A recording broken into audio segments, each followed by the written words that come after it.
Oke, selamat pagi teman-teman mahasiswa semua. Apakah suara saya cukup jelas?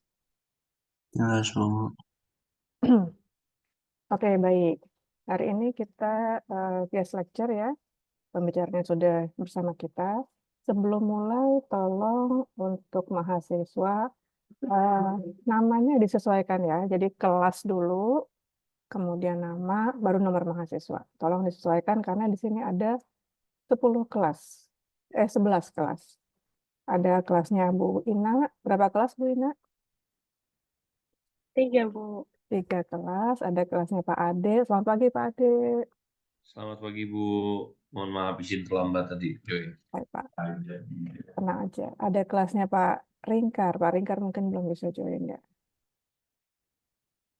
Oke, jadi tolong semua namanya diganti, kelas apa, nama, kemudian baru nomor mahasiswa. Kita tunggu masih ada yang di waiting room.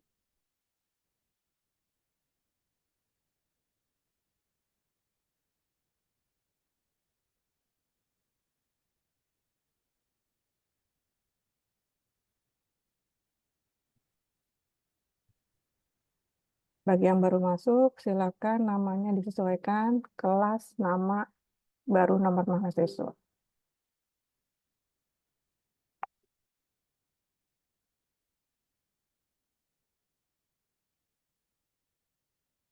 Lalu untuk kegiatan hari ini,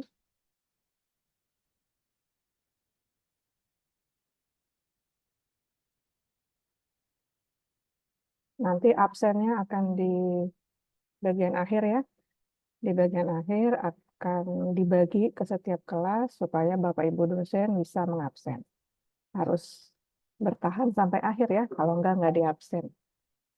Bu Ina udah wanti-wanti. Bu, diingatkan harus sampai akhir. Siap, Bu. Oke, sekali lagi bagi yang baru masuk, tolong penamaan di Zoom-nya diubah, kelas, nama, kemudian eh, baru nomor mahasiswa.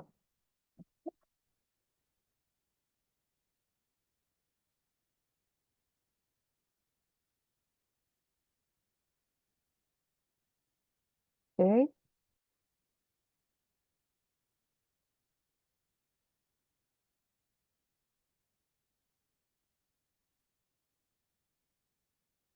baik. Sekarang sudah ada 204. Oke, baik, selamat pagi teman-teman semua, termasuk yang baru bergabung. Hari ini kita guest lecture, pembicaranya adalah Bapak Ferry Wirawanteja. Beliau adalah Direktur PT Samahita Wirotama Osadi Teja. Ya, kebetulan beliau ini adalah teman saya kuliah S1 di psikologi, tapi beliau itu sudah sangat, sangat apa ya, sangat mendalami urusan human resource, ya, karena sekolahnya pun nggak kaleng-kaleng. Sampai S3-nya itu eh, mendalami human resource. Makanya saya bilang, eh, nggak tolong nih Pak Ferry untuk apa ya sharing lah ya bagaimana sih tren pengelolaan human resource untuk ya katanya kan kita sekarang di masa VUCA gitu ya. Performance-nya gimana sih ngukurnya? Pak Ferry ini punya banyak sekali buku, nanti mungkin beliau akan eh, sedikit mempromosikan bukunya karena bukunya itu HR banget gitu ya. Dan saya sebagai dosen sangat senang karena punya narasumber yang eh, apa namanya bisa dikutip gitu kan untuk menjadikan referensi ketika kita bikin paper dan sebagainya. Dan kebetulan orangnya kenal. Ya, kemudian sebelum saya berikan kepada Pak Ferry, ini saya mau ingatkan lagi bahwa untuk sesi guest lecture ini nanti Anda akan diminta untuk teman-teman akan diminta untuk membuat eh, kesimpulan dari apa yang disampaikan oleh Pak Ferry. Ya, jadi tolong dengarkan baik-baik, dicatat, dan nanti setelah apa namanya sesinya berakhir, Anda akan diminta untuk menyerahkan eh, review atau kesimpulan dari apa yang Anda pahami selama menerima informasi atau sharing dari Pak Ferry ini. Ya, bagi yang cukup stabil jaringannya, mohon kameranya dinyalakan karena nggak enak ya ngomong sama kotak-kotak aja itu nggak enak, plus gitu. Ya, kalau yang sedang di kelas, karena mungkin ini hari Jumat ada KP atau segala macam ya silakan mendengarkan saja, tapi mohon untuk menjaga jangan sampai tiba-tiba ada suara masuk dan sebagainya. Gitu ya. Mungkin dari Bu Ina, Pak Ade ada yang mau disampaikan terlebih dahulu? Jadi saya aman, Bu. Sama. Dari saya cukup, Bu. Bisa dilanjut. Siap, terima kasih. Baik, untuk selanjutnya saya nggak terlalu mau membicarakan CV-nya Ferry karena saya tahu dia nanti akan ngomong sendiri mengenai CV-nya. Oke, silakan Pak Ferry.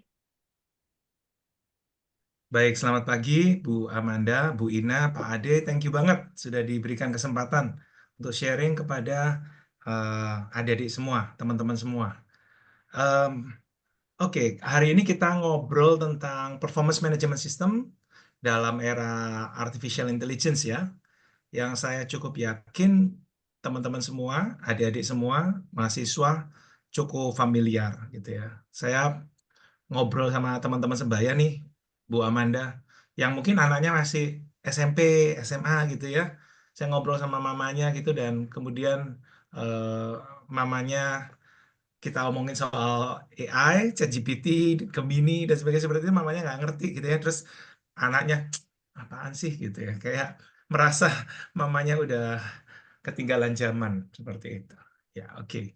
Buat kita yang di akademisi, saya pikir saya nggak tahu apakah AI adalah musuh bersama gitu ya. Menjadi musuh ketika para students itu eh, udah nggak mau apa ya mikir, males mikir, terus langsung minta tolong AI yang bantuin ngerjain tugas gitu ya. Atau bahkan ujian. Makanya yang terakhir ini saya ujiannya kebetulan orangnya nggak banyak Bu Amanda ya. Kalau sampai 300 orang ya IO saya. Ya, Jadi ini Bu Ina juga kemarin baru mengeluhkan ini. Aduh, katanya. gitu ya, oke. Ya, satu sisi sangat menyenangkan bertemu dengan begitu banyak students gitu ya. Satu sisi itu juga menjadi satu tanggung jawab yang besar. Nah, kalau ngajar di S2 atau S3 itu kan lebih lebih lebih sepi gitu ya. Sehingga ujian lisan itu lebih gampang untuk dilakukan. Jadi kalau memang kita ingin tahu pemahaman students tentang satu materi dan sebagainya, akhirnya eh, presentasi itu menjadi lebih baik sekarang ini dibandingkan dengan tulisan seperti itu. eh Mungkin kita mengenal banyak banget gitu ya, tapi frankly speaking saya fasih hanya di dua merek aja, yaitu ChatGPT dan Gemini seperti itu ya. Dan mungkin sejauh mana AI ini ditanamkan di dalam sebuah sistem IT itu dan bekerja untuk kita, yaitu yang kita akan bahas pagi ini. Saya izin untuk sharing ya. Oke, baik. Apakah sudah terlihat? Kelihatannya sudah ya. Langsung to the point aja. Jadi, bila demikian, apa itu AI? Ya, saya coba bahas AI-nya secara singkat, baru kita masuk ke performance management system. Jadi AI pastinya adalah cabang ilmu komputer yang fokus pada pengembangan sistem dan mesin, ya. Mesin yang bagaimana? Yang biasanya memerlukan kecerdasan manusia, seperti itu. Nah, apa aja kecerdasan manusia yang dimaksud? Itu adalah mulai dari pemahaman bahasa, terus kemudian pemecahan masalah, pengenalan pola pembelajaran, pengambilan keputusan.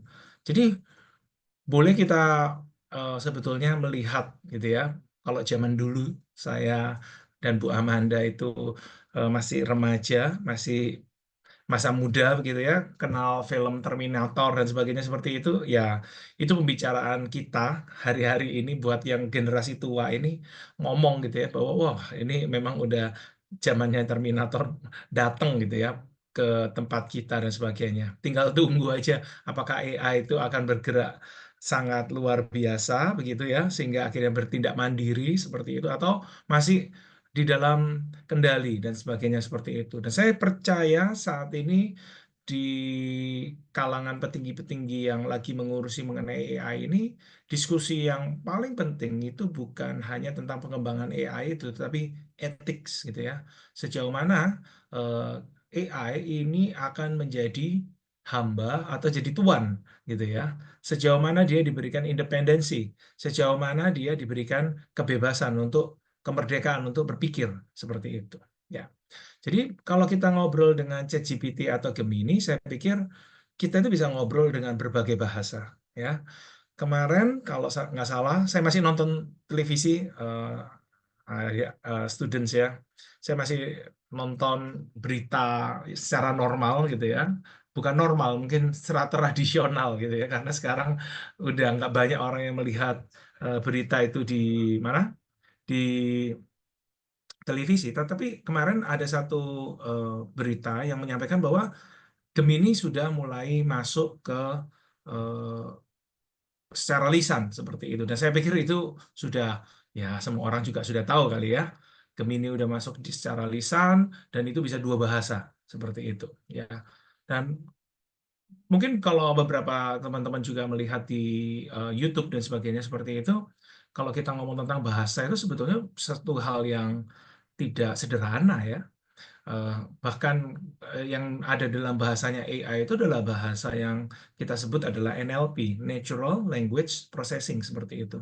Jadi kita bisa ngomong pakai bahasa gaul dengan AI dan sebagainya itu ya di beberapa praktisi AI yang dari Yogyakarta itu udah sambil di belakangnya ditambahi cuk dan sebagainya seperti itu. Itu dipahami juga sama AI ya. Karena AI benar-benar memahami tentang bahasa itu tidak hanya secara formal ya. Dulu pada waktu kita pandemi ya, saya itu menyempatkan sebenarnya sebelum pandemi saya itu menyempatkan ya untuk belajar bahasa Inggris gitu ya supaya saya pikir gini Bu Amanda, saya kan nggak pernah kuliah di luar negeri dan sebagainya. Ya nggak apa-apa lah belanjain buat diri sendiri satu kursus ya di satu merek yang cukup terkenal tentang kursus Inggris itu mahal Bu Amanda. Pikiran saya itu diiming-imingin bahwa eh, walaupun itu kira-kira ya sebulan itu kira-kira bayar 1 juta gitu ya Bu Amanda, tapi saya bisa datang ke center itu seakan-akan itu kayak eh, kantor virtual gitu loh ya. Jadi saya udah siap-siap ya anggap aja lah sewa kantor sambil berbahasa Inggris dan sebagainya seperti itu. Ternyata pandemi. Nah, yang cukup menarik, merek kursus Inggris itu ternyata dia ready untuk apa? Untuk online pada waktu itu. Dan saat itu teknologi untuk menangkap bahasa itu tidak seperti sekarang, teman-teman semua ya. Kalau kita ngomong sekarang dengan Google aja, Google bisa nangkep. Google langsung mengetik, betul atau tidak. Yang kalau kita lakukan di Google Translate, itu kan dia langsung mengetik yang kita ngomong dan sebagainya seperti itu. Nah, itu bukan hal yang sederhana sebetulnya. Jadi yang sebetulnya kita sekarang hadapi ini, satu kemajuan yang sangat fantastis sih, sebetulnya. Ya, teknologi yang benar-benar luar biasa. Ya, jadi yang saya alami pada waktu tahun 2020 itu masih teknologi yang lama itu. Ya, dibandingkan dengan teknologi yang hari ini, itu sudah sehari-hari dan fantastis, sophisticated, canggih, nggak bayar lagi kita. Ya kan? Kalau saya aja bayar yang kapan lalu itu, sekarang ini udah nggak bayar. Jadi kadang-kadang hal-hal seperti ini itu mungkin taken for granted. Ya udahlah itu kan udah biasa gitu ya buat kita anak-anak muda, buat kalian sorry, yang anak-anak muda gitu ya udah biasa. Kadang-kadang nggak ngerti bahwa itu adalah sesuatu hal yang sangat fantastis.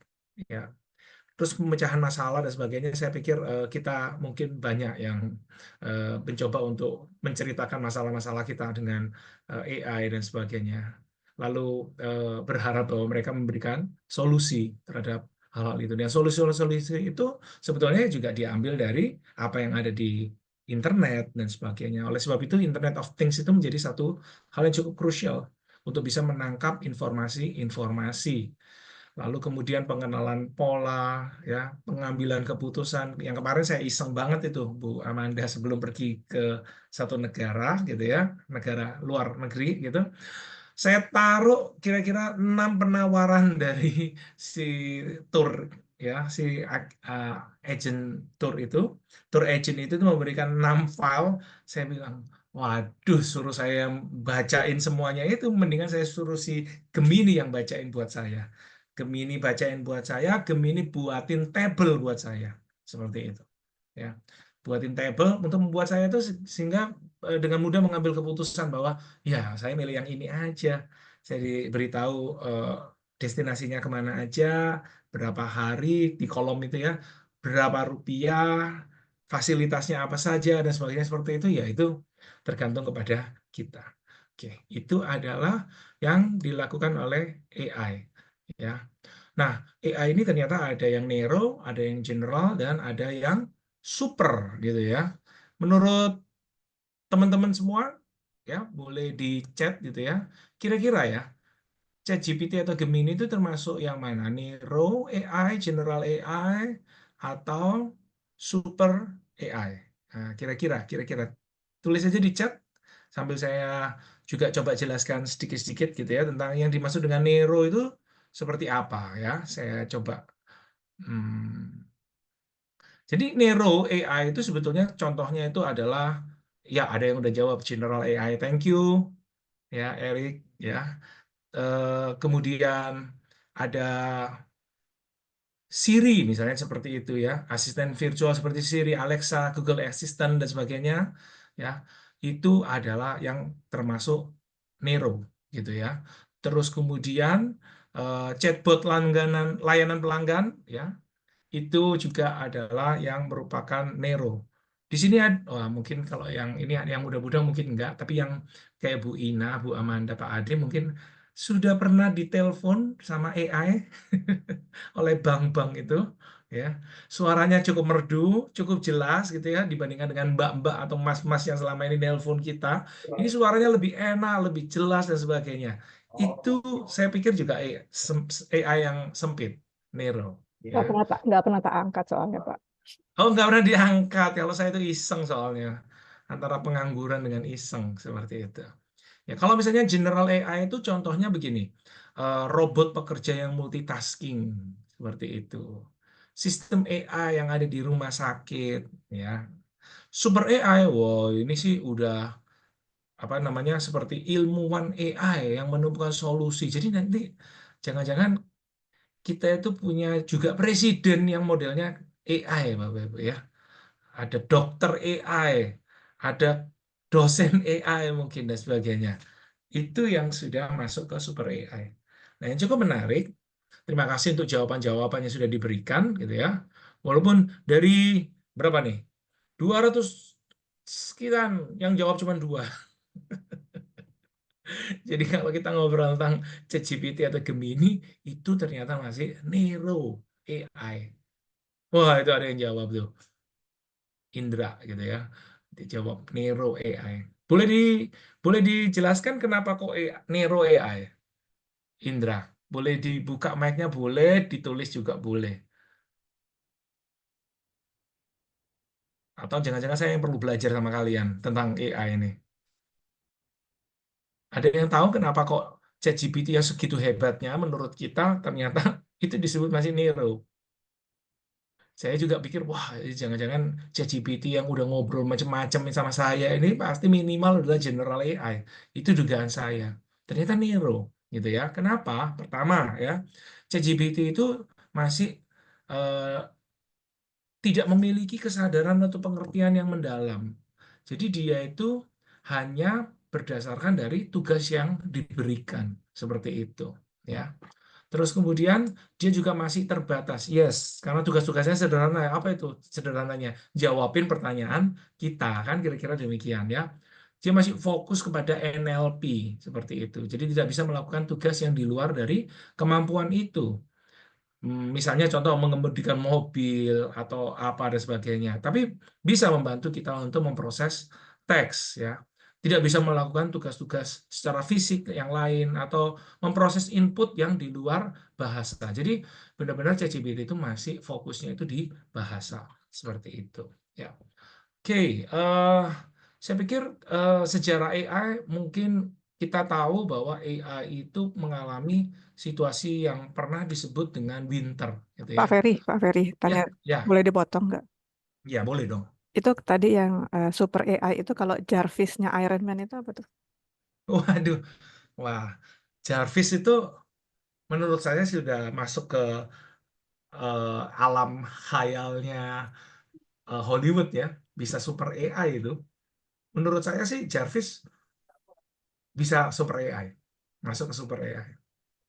Gitu ya. Bahkan kalau mungkin ada ya film-film yang lain ya yang lebih konspirasi seperti itu kan ada yang eh, semua kamera itu udah di hijack sama AI dan sebagainya, pergerakan orang itu diketahui dan sebagainya. Ya, itu super AI. Ya, baik. Saya Thank bukan you. pakar AI yang sangat menguasai, tetapi saya coba untuk membuat hipotesis seperti itu. Yang Hmm. general AI atau super AI pun sebetulnya masih belum dikembangkan. Ya, Hmm. jadi ini masih tahapannya itu masih Nero AI, hampir yang menuju ke general AI. Super AI itu masih jauh Oh buat iya. kita. Ya. Penasaran aja karena memancing Pak Ringkar untuk berkomentar. Iya boleh. Pak Ferry ini ada satu dosen lagi kayaknya baru bergabung namanya Pak Dr. Ringkar Situmorang. Selamat pagi Pak Linggar, Pak Dokter Linggar. Oke, silakan dilanjut. Selamat pagi Pak Ferry, maaf kameranya lagi Ya, bermasalah sedikit nih Mas. oke, oke, Pak Ringkar, oke, sorry. Iya. Silakan Lanjut, lanjut Pak Ferry. silakan. Ya.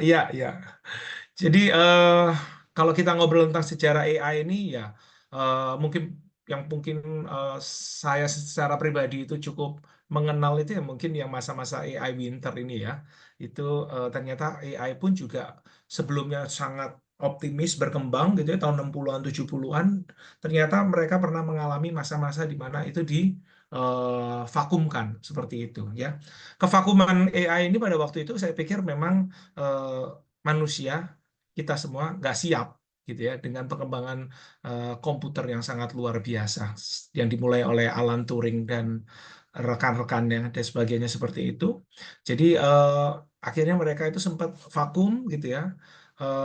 Atau juga karena problem ekspektasi yang terlalu tinggi yang akhirnya menyebabkan ternyata AI itu belum mampu dikembangkan sedemikian rupa. Sampai akhirnya tahun 80-an gitu ya, tahun 2000-an ini benar-benar sangat luar biasa. Jadi kalau kita pikir AI itu berkembang di tahun 2000, saya pikir kita perlu mengacu kembali ya pada masa-masa di mana sebelumnya bahkan zaman sebelum teknologi ini berkembang secara luar biasa dan sebagainya, sudah ada orang-orang yang menggagas mengenai artificial intelligence itu.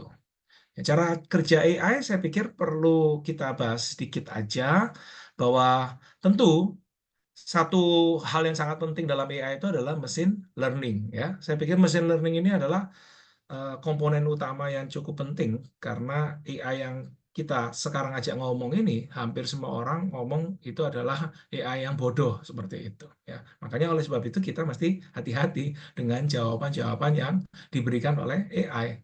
Saya berani menyalahkan AI karena saya merasa saya memiliki authority di bidang pengetahuan tertentu. Misalnya contoh ngobrol tentang performance management system seperti itu ya. Saya bisa mendebat ya si ChatGPT maupun si Gemini. Tetapi yang perlu kita sadari bahwa mereka pun terus belajar seperti itu. Dari debat, diskusi, disalahkan dan sebagainya. Mereka bisa memperbaiki. Tetapi pada satu titik tertentu mereka juga mendefend diri mereka bahwa dengan logik yang mereka miliki, dengan mesin learning yang mereka miliki, mereka berani bersikuku bahwa eh, mereka punya pendapat yang berbeda dengan saya, seperti itu. Lalu kemudian ada neural network, ya tentunya ini adalah seperti neuron-neuron yang saling terhubung seperti itu ya, dan sebagainya yang intinya adalah memproses informasi dan meneruskan ke proses yang berikutnya. Lalu ada natural language processing yang tadi saya sudah sampaikan, ada computer vision, ada rule based programming yang ini adalah menjadi logic yang cukup penting untuk menentukan bagaimana si AI ini bekerja. Ya, kalau misalnya nggak ada logiknya, ya AI-nya bisa hang gitu ya, nggak bisa ngomong lagi, nggak bisa berdiskusi dengan kita. Ya, untuk aplikasi AI ya mulai dari pengenalan wajah yang itu sudah sangat standar ya. Kalau misalnya kita sekarang ini mengenal pengenalan wajah, tapi kalau zaman dulu ya buat om-om sama tante-tante seperti saya ini, wow, pengenalan wajah itu satu teknologi yang advance ya buat kita karena kita udah hidup lahir langsung ketemu sama teknologi-teknologi ini biasa banget seperti itu.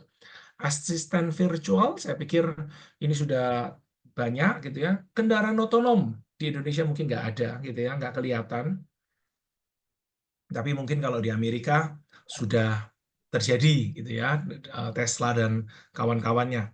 Lalu kemudian rekomendasi produk, siapa yang pernah mengalami, sering mengalami? Kalau kalau nggak mengalami berarti nggak pernah main TikTok, nggak pernah main apa di Amazon dan sebagainya seperti itu ya. Kalau rekomendasi produk mungkin Amazon itu udah kelihatan banget ya, Alibaba, Tokopedia, terus kemudian Shopee dan sebagainya, saya pikir itu sudah clear. Sedangkan kalau kita nonton Reel, TikTok dan sebagainya, kita direkomendasiin apa video-video yang memang dipikir itu adalah kita sukai seperti itu. Ya, diagnosis medis dan sebagainya, wow, sebetulnya menjadi lebih mudah atau menjadi berbahaya dan sebagainya karena diagnosis medis itu bisa dilakukan oleh AI chatbot ya. Saya pikir ini sudah cukup normal di kehidupan sehari-hari kita.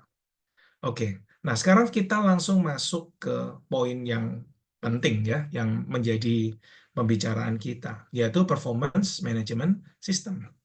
Ya, saya yakin kalau teman-teman baca di buku textbook gitu ya, dengar di perkuliahan, teman-teman pasti udah disampaikan gitu ya tentang definisi performance management system. Tapi saya mencoba untuk menjelaskan performance management system itu dengan bahasa yang sederhana dan praktis ya.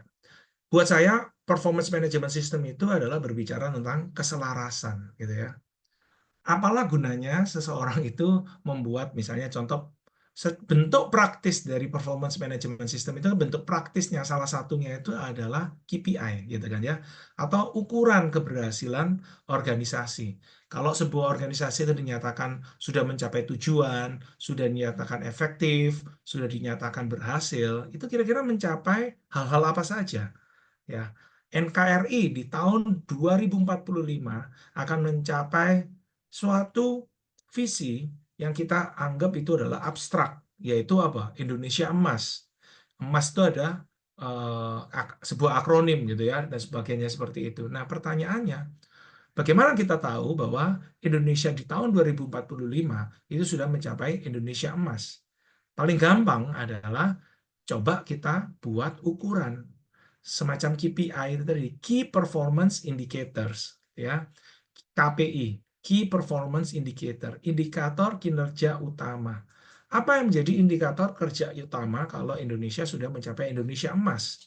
Misal, kita mau melihat indeks pengembangan SDM kita, itu nilainya berapa dan sebagainya seperti itu. Nah, pertanyaannya, kalau misalnya contoh pemerintah itu sudah memiliki KPI yang akan dimonitor dari tahun 2025 ini sampai 2045, ada 20 tahun ya rentang waktu itu, dan kita akan monitor dari waktu ke waktu. Kita mencoba untuk melihat peringkat kita dari ranking mungkin sekitar 100-an, kita ini mengalami peningkatan nggak dan sebagainya seperti itu. Nah, itu yang coba kita monitoring itu tadi. Nah, pertanyaannya, kalau itu adalah menjadi KPI-nya Pak Presiden, apakah KPI itu juga perlu menjadi KPI-nya Menteri? Sampai di sini cukup paham ya. Kalau misalnya ini adalah suatu perusahaan, kalau itu adalah KPI-nya Presiden Direktur, misalnya seperti itu ya. Apakah kemudian itu juga menjadi KPI salah satu direktur? Seperti itu. Itu yang kita sebut dengan keselarasan. Jadi objektif, sasaran, tujuan, KPI, lalu inisiatif, apa yang akan kita lakukan, dan sebagainya, itu harus selaras, align. Buat saya, performance management system, satu kata yang sangat penting itu adalah align dalam hal sasaran, ukuran, dan inisiatif. Mulai dari top level sampai ke low level. Itu berbicara tentang keselarasan. Jadi apalah gunanya kalau kita memiliki suatu ukuran-ukuran yang luar biasa keren, ternyata itu nggak nyambung dari atas sampai ke bawah. Dan yang harus dipahami bersama bahwa top management tidak mungkin mengerjakan semuanya itu, betul atau tidak? Ya, top management itu dibantu oleh front end, oleh orang-orang yang ada di lapangan sana. Sama analoginya kalau kita perang, jenderal boleh membuat suatu strategi, jenderal boleh membuat suatu, kalau kita akan berhasil kalau kita sudah mencapai ini, kita menguasai 100% daerah itu, dan sebagainya seperti itu. Ya anggap aja antara Rusia dengan Ukraina gitu kan ya. Lalu kemudian hal-hal itu dimonitor dan sebagainya. Nah, tapi yang mengerjakan itu siapa? Gitu kan ya. Dan itu selaras nggak? Udah disampaikan nggak? Dikomunikasikan nggak dengan orang-orang yang ada di bawah? Seperti itu. Kalau misalnya itu dilaksanakan, dilakukan, ya tentu keselarasan itu sudah bisa dijamin gitu ya. Tujuan keselarasan itu adalah eksekusi salah satunya. Ya. Bahwa bagaimana kita bisa mengeksekusi kalau misalnya tujuan, KPI, dan inisiatif itu tidak dikomunikasikan dengan baik. Number one. Number two, bahwa performance management system itu berbicara tentang memonitor. Memonitor apa? Memonitor pencapaian KPI itu, ukuran-ukuran keberhasilan itu, atau rapot-rapot ya, yang dimiliki oleh masing-masing karyawan itu, dan memonitor eksekusi inisiatif yang sudah dicanangkan. Dua itu yang dimonitor. Tujuannya untuk apa? Tujuan monitoring ini adalah memastikan bahwa sasaran atau objektif yang sudah dicanangkan itu tercapai atau tidak. Nah, ketercapaian dari sebuah objektif itu ya dilihat dari ketercapaian KPI-nya itu tadi. Ketercapaian KPI itu tidak mungkin terjadi kalau tidak ada implementasi atau eksekusi dari project atau program yang sudah dicanangkan. Sampai di sini cukup jelas ya. Jadi ada keselarasan, yang kedua adalah monitoring. Performance management system itu juga yang paling penting di akhir itu. Berbicara tentang apa? Pengembangan, yaitu human resources development. Ketika kita memiliki tim, yang kemudian tim itu punya problem dengan strategi yang sudah diceritakan, KPI yang sudah disampaikan, yang harus dicapai, lalu kemudian ternyata mereka tidak memiliki kompetensi untuk mengeksekusi proyek-proyek atau inisiatif yang tadi disampaikan dan seterusnya itu tadi, maka perlu ada intervensi dari organisasi. Sejauh mana organisasi itu memiliki inisiatif untuk mengembangkan kompetensi SDM. Tujuan dari SDM itu kompeten itu apa? Ya, untuk bisa mengerjakan satu, tugas operasionalnya, dua, proyek-proyek strategis yang dicanangkan oleh organisasi. Tugas operasional itu pada dasarnya adalah untuk secure bisnis hari ini. Sedangkan proyek-proyek inisiatif dilaksanakan adalah untuk secure masa depan organisasi. Seperti itu. Ya, sekarang mungkin lagi dihebohkan dengan satu perusahaan yang sangat besar yang punya karyawan belasan ribu, Sritex, yang dinyatakan pilot dan sebagainya seperti itu. Ya, boleh dibilang bahwa perusahaan kenapa kok bisa mengalami kebangkrutan dan sebagainya. Saya sangat percaya bahwa perusahaan yang mengalami kebangkrutan itu tidak mendadak bangkrut. Ya, nggak ada ceritanya mendadak bangkrut. Sama orang pribadi mendadak bangkrut itu nggak ada juga. Dan buat kita semua, untuk kita pahami ya, bangkrut itu nggak enak banget. Ya, kalau misalnya ada yang merasa bangkrut biasa aja dan sebagainya, ya ini perlu dipahamkan. Poin saya adalah begini, kalau memang tahu bangkrut itu nggak enak banget ya, kalau misalnya kita tiba-tiba bangkrut, itu sebetulnya ya, you don't have any strategies untuk menghindari kebangkrutan itu. Bangkrut itu bisa macam-macam, Bapak Ibu ya. Yang dialami oleh Sritex, salah satunya adalah katanya itu salah investasi. Ya, ketika mereka sudah invest mesin yang sangat mahal-mahal sebelum pandemi, ternyata terjadi pandemi. Ya nggak ada yang pernah tahu pandemi itu terjadi dan sebagainya. Tetapi agility, kelincahan organisasi untuk bergerak, untuk merespon yang ada di sekitar organisasi, terutama organisasi yang padat karya, ya. Sampai saya nanya tuh sama ChatGPT, gitu ya. Padat karya ini sebetulnya problemnya apa? Jawabannya ChatGPT ya lebih cenderung normatif, lebih ngomong ke human resources management seperti itu. Padahal salah satu problem yang dialami oleh perusahaan itu adalah ketika mereka itu sangat rentan dengan kondisi eksternal. Sritex, karena dia adalah perusahaan tekstil, dia rentan juga dengan kondisi eksternal itu apa? Satu, regulasi. Yang disalahkan kemarin adalah Permendak tahun 8 tahun 2024 seperti itu ya. Terus kemudian mereka juga menghadapi gempuran dari perusahaan-perusahaan luar negeri, terutama perusahaan tekstil Cina yang masuk ke seluruh dunia dan sebagainya. Dan itu adalah katanya Thanos inevitable seperti itu. Ya, hal-hal yang inevitable itu ya harus di-manage juga ya. Dan ini sebetulnya tergantung kepada human resources yang ada di dalam organisasi itu. Betul atau tidak? Ya. Jadi orang human resources itu memang saya nggak ngerti kalau dibilang gaji ya nggak gede-gede gitu ya Bu Amanda, keluar dari kuliah masuk ke sebuah perusahaan digaji sebagai orang human resources itu gaji nggak gede-gede, tetapi dipahami betul oleh semua orang bahwa human resources itu adalah aset yang sangat penting sekali dan sebagainya. Ya. You can have a very sophisticated machine, but if you don't have the people behind the machine, the system, ya, yang sophisticated itu, ya semuanya itu percuma juga. Oleh sebab itu, pada waktu kita menerapkan performance management system ini, endingnya kita harus mengaitkan itu dengan strategic management. Makanya kenapa kok, ya walaupun saya backgroundnya psikologi sama dengan Amanda ya, Bu Amanda juga S2-nya juga manajemen ya pada akhirnya. Ya. Ya, saya baru S3, baru nyadar keliru gitu ya. Nah, Ini ngomongnya teman-teman, tidak. ini disampaikan oleh seorang HRD-nya kapal api ya. Pak Ferry ini pernah bekerja di Ya, kapal api.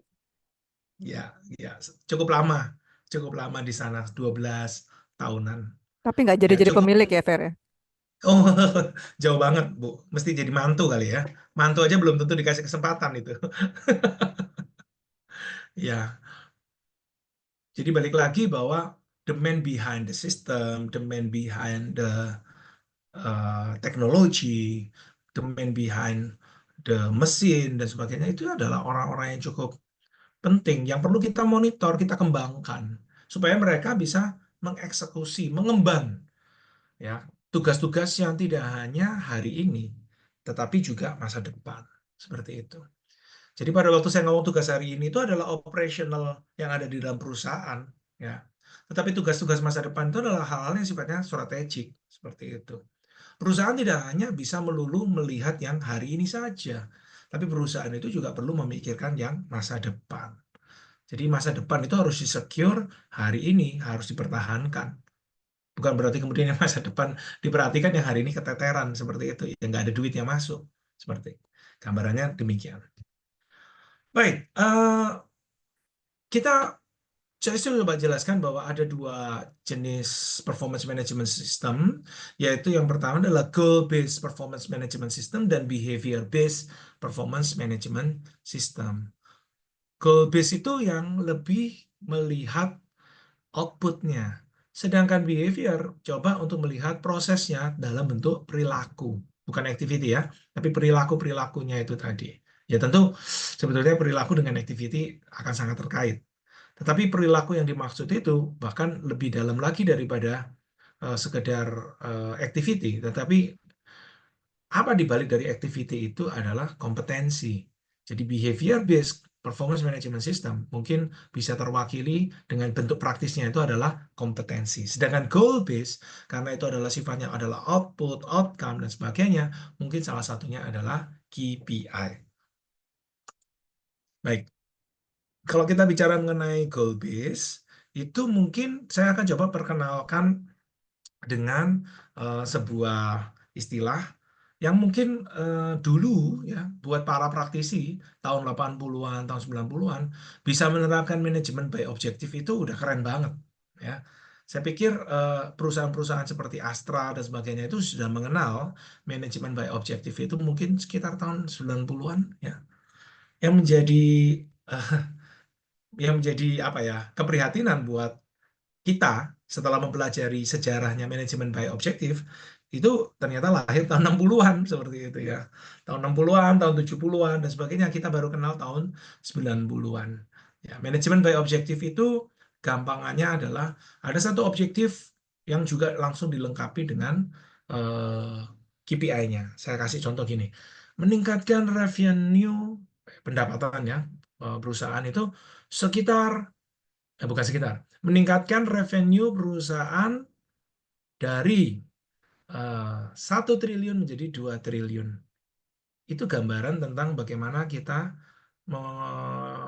mengkalimatkan ya sebuah atau mencontohkan manajemen by objektif itu seperti apa. Jadi ada objektifnya yaitu meningkatkan revenue lalu diberikan angka. Kira-kira demikian itu adalah manajemen by objektif. Nah, kemudian dari yang diciptakan oleh Peter Drucker yaitu MBO, kita masuk ke OKR. Itu sekitar tahun 70-an oleh Andy Grove yang adalah waktu itu adalah CEO-nya Intel. Andy Grove melihat bahwa manajemen by objektif ini terlalu simpel kalau hanya diukur hanya satu. Yes, we want to improve, we want to increase revenue from 1 triliun sampai menjadi 2 triliun itu tadi. Tetapi pengukurannya kan bisa macam-macam. Saya juga mau bukan hanya sales total, tetapi saya juga mau sales pendapatan baru saya itu adalah sekian, gitu ya. Dari peningkatan 1 triliun menjadi 2 triliun, minimal produk baru itu 200 miliar setahun itu ada gitu ya. Terus kemudian saya juga mau ada revenue yang lain dari pos-pos yang lain dan sebagainya. Itu yang disebut dengan OKR. Satu objektif tapi ada beberapa ukuran yaitu 3 sampai 5 key result seperti itu. Terus kemudian tahun 90-an mungkin kita mengenal balance scorecard. Nah, seakan-akan balance scorecard itu yang memperkenalkan istilah KPI atau Key Performance Indicators. Padahal sebetulnya key performance indicators itu ya sudah mulai dikenal sejak zamannya manajemen by objectives. Cuman memang buat kita yang praktisi, saya masih ingat saya masih baru pertama kali bekerja itu tahun 2000, telat banget ya Amanda ya. Amanda mungkin udah kerja tahun berapa? Tahun 98, tahun 99 kira-kira. Nah, saya itu masih bersenang-senang gitu ya di universitas. Memang menyenangkan di UNER pada waktu itu. Eh, Singkat cerita, saya bekerja tahun 2000, saya berkenalan dengan balance scorecard pada waktu itu. Dan balance scorecard cukup menarik. Itu lahirnya tahun 92 kalau tidak salah ya. Di tahun 92 itu sudah lahir, lalu dengan penyempurnaan dan sebagainya baru dikenal oleh Indonesia itu ya mungkin sekitar tahun 2000-an. Seperti itu. Baik, sampai di sini kira-kira ada pertanyaan soal goal based performance management system? Bila tidak ada, saya coba lanjutkan. Sekarang kita ngobrol tentang behavior base.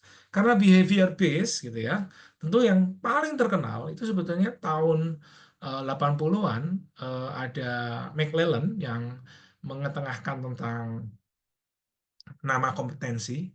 Dia akhirnya menemukan bahwa ternyata intelijensi itu bukan yang menentukan atau sebagai prediktor keberhasilan di dalam dunia kerja, ya. Intelijensi itu kelihatannya cocoknya itu lebih ke akademisi. Sedangkan dalam dunia kerja, kita membutuhkan lebih daripada intelijensi. Mungkin bahkan nggak perlu intelijensi yang sangat superior untuk bisa berhasil dalam pekerjaan. Ada variabel lain yang kemudian ditentukan, yaitu namanya kompetensi. Jadi kompetensi itu adalah karakteristik yang mendasar, yang melatar belakangi, yang membedakan antara orang yang sukses sama yang tidak sukses di dalam dunia kerja. Kenapa kok ada salesman yang pinter jualan? Kenapa kok ada salesman yang nggak pinter? Karena salesman ini ternyata dibedakan, variabel pembedanya itu adalah kompetensi itu sendiri. Ya. Nah, saya mencoba untuk apa ya, meluaskan bahwa behavior based performance management system itu not only ini kompetensi. Mengapa saya mengajukan satu istilah yang namanya task appraisal, ya?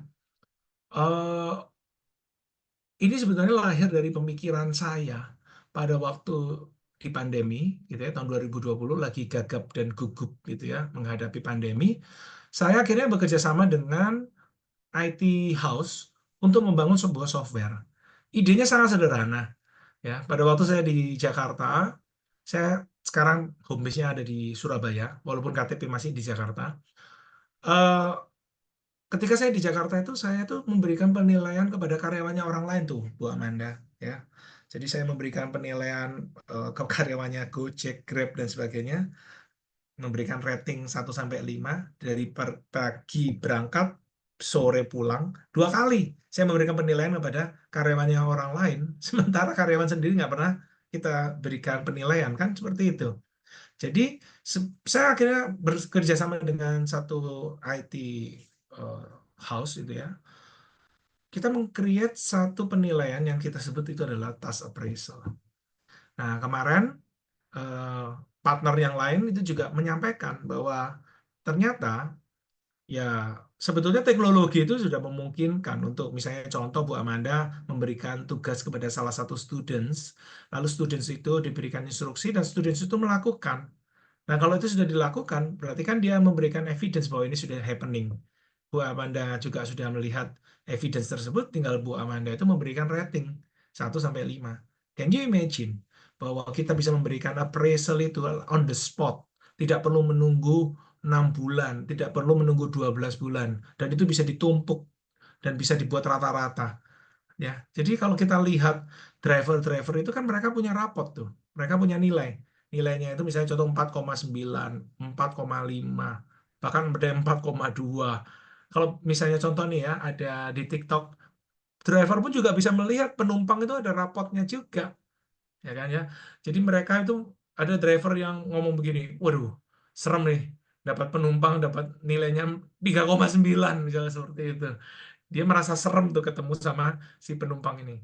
Jangan-jangan Bu Tejo gitu kan ya, saudaranya Pak Ferry Wirawan Teja. Bu Tejo yang nyinyir itu. Nah, itu memberikan gambaran sebetulnya ya. Nah, kalau ada gambaran tentang kinerja seorang atau individu di dalam organisasi, sebetulnya kan membuat kita itu menjadi lebih clear gitu ya. Lebih enak sebetulnya dibandingkan kalau kita nggak punya gambaran sama sekali. Nah, kemudian kompetensi appraisal definitely ya, itu adalah satu hal yang sudah saya sebutkan bahwa kalau misalnya kita ngomong ada kompetensi collaboration, customer focus, continuous learning, standarnya adalah 2. Lalu kemudian dia pencapaiannya juga 2. Buktinya apa? Evidence-nya seperti apa? Ya tinggal dibikin aja kolom-kolom seperti itu ya. Cuman kalau kita suruh menilai kompetensi appraisal itu adalah on the spot, saat itu juga setengah mati juga tuh Bu Amanda. Nggak mungkin juga ya kita mau menilai orang itu saat itu juga. Makanya task appraisal itu adalah menjadi salah satu solusi. Dan teknologinya sudah ada, teman-teman semua ya. Kita bisa menilai orang itu saat itu juga. Ya. Saya mengembangkan task appraisal ini di salah satu BUMN, itu juga dikaitkan dengan core value yang BUMN punya, akhlak gitu. Jadi teknologi yang ada sekarang ini memungkinkan kita itu untuk menilai orang, apalagi yang berbasis pada culture, harusnya harian. Betul atau tidak? Kalau kita menilai orang berdasarkan berbasis culture, lalu kemudian itu nggak dilakukan secara harian, ya percuma juga. Itu jatuh-jatuhnya seperti kompetensi appraisal. Kemudian kalau bicara mengenai kompetensi, not only atasan menilai bawahan gitu ya, tetapi kita juga bisa melakukannya dengan assessment center seperti itu. Assessment center ini lebih kompleks karena meliputi bukan hanya sekedar behavioral observation seperti itu ya, tetapi juga ada simulasi-simulasi yang dibuat. Saya pernah tuh berada dalam sebuah situasi di-assess dalam sebuah assessment center. Saya berada di sebuah ruangan seperti kantor, saya diperlakukan, saya dianggap sebagai seorang manajer, bahkan bukan hanya manajer, waktu itu adalah seorang GM atau direktur, karena saya masih manajer pada waktu itu. Jadi diberikan tugas-tugas sebagaimana layaknya seorang GM atau direktur. Mulai dikasih surat-surat, disuruh mengatur time manajemennya, lalu tiba-tiba ada orang yang datang mengaku sebagai vendor, ada orang yang datang sebagai karyawan minta problem solving, lalu juga ada yang datang interview saya dan sebagainya. Jadi itu yang disebut dengan assessment center. Ada tugas-tugas yang sifatnya clerical, bukan clerical, kayak surat menyurat, tapi kan seorang manajer yang level tinggi kan terima surat, terima email, harus menanggapi email dan sebagainya. Lalu kemudian juga pasti ketemu sama orang di luar sana. Mungkin juga simulasi yang cukup penting, government gitu ya, tiba-tiba ada orang di snaker datang misalnya seperti itu ya, dan kemudian memberikan penilaian bahwa perusahaan ini dalam bahaya karena telah melakukan begini begitu dan sebagainya. Nah itu mungkin eh, yang kita bisa alami dalam sebuah situasi assessment center. Dari sana kemudian kita dinilai, diukur kompetensinya itu seperti apa.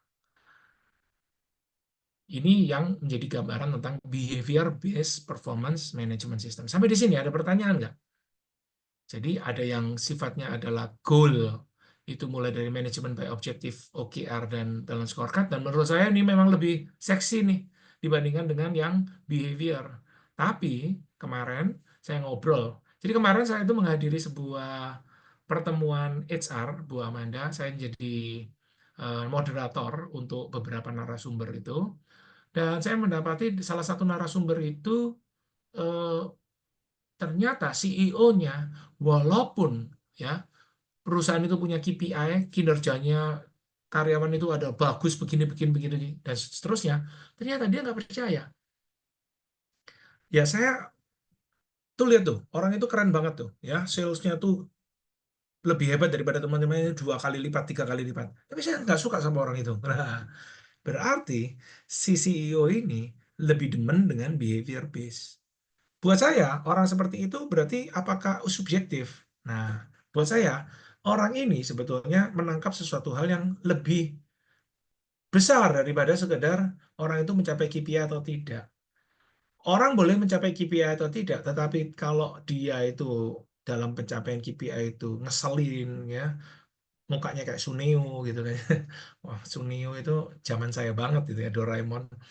Terus kemudian nyebelin, caranya dia sukses itu nyikut sana nyikut sini, intinya nggak berintegritas, bukan nggak berintegritas, mungkin dia nggak nyolong tapi nyebelin gitu loh.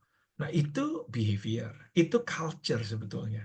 Nah saya mendorong kepada teman saya itu tadi adalah kalau begitu kembangkan penilaian yang berbasis pada budaya, dan ini tidak mudah. Berarti mata CEO itu harus menjadi mata semua direktur, mata yang bisa melihat orang itu sama seperti dia. Mata ini yang harus diduplikasi kepada mata semua pemimpin sampai supervisor. Bahkan bahwa menilai seseorang atau individu itu harus dari sudut pandang ini, perspektif ini. Dan ini kuncinya sebetulnya. Ya, Berarti teman-teman sebenarnya semua. terkait sama karakteristik juga dong akhirnya. Karakteristik apa tuh? Orangnya, karakteristik orangnya, kepribadian. Betul, Akhirnya. iya. Karena itu adalah perusahaannya dia, suka atau nggak suka, ya suka-suka dia juga. Pada satu titik tertentu ya, pada satu titik tertentu. Dan ini sebetulnya disahkan oleh pemahamannya Edgar Sain ketika dia membuat buku Culture and Leadership, seperti itu. Organisasi culture dan leadership itu adalah 2 hal yang tidak bisa dipisahkan. Apalagi kalau kita ngomong tentang family company, gitu ya. Hmm. Bahwa family company itu kan mulainya dari perusahaan, dari keluarga, sorry, dari keluarga, dari seorang suami atau dengan istri yang bekerja sama, lalu kemudian mulai merekrut karyawan pertama, karyawan kedua, sampai karyawan ke 1000, pastinya dia berusaha untuk membuat semua individu dalam organisasi itu bekerja sesuai dengan value yang dia miliki. Seperti itu. Nah, value ini yang perlu, kalau memang bagus dan ini adalah produktif, value tersebut, ya value itu yang silakan disebarkan. Nah, itu yang kita sebut dengan budaya. Itu tadi. Nah, dalam konteks budaya, dalam konteks kompetensi, pemahaman seluruh atasan itu harus seragam. Ini yang menjadi tidak mudah. Ya, ketika atasan itu berbeda-beda cara penilaiannya dan sebagainya, ya pastinya nanti penilaian itu menjadi tidak standar. Oke, jadi mengapa performance management system? Ya, paling gampang sebetulnya adalah satu, memastikan bahwa semua target-target pencapaian roadmap bahwa kita itu tahun 2025 sampai 2045 kan dibangun roadmap-nya. Setiap tahun kita akan memastikan bahwa setiap roadmap itu terpenuhi. Itu tujuan performance management system. Tidak hanya memastikan bahwa itu sudah terpenuhi, bila perlu kita meningkatkan apa yang sudah ada itu menjadi lebih baik lagi. Itu poin utama. Kedua, setelah kita make sure kalau sudah, kita juga harus meningkatkan. Nah, yang cukup menarik nih, pada waktu di kapal api ya, ada salah satu owner yang menurut saya itu orangnya cukup keren gitu ya. Ketika perusahaan itu sudah mencapai gitu ya target yang sudah ditentukan, kita udah nge-review itu KPI-nya dan perusahaan itu mencapai mungkin lebih gitu ya, lebih dikit gitu Bu Amanda, 104% misalnya seperti itu. Langsung tuh sama si owner ditanyain, oke, sudah tercapai segitu, industri gimana? Industri kopi gimana? Apakah perusahaan memang bagus, tapi industri kopi meningkat nggak?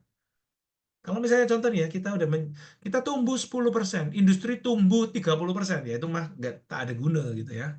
Oke, number one, ensure udah tercapai. Ya, kita udah memastikan kita bahkan lebih.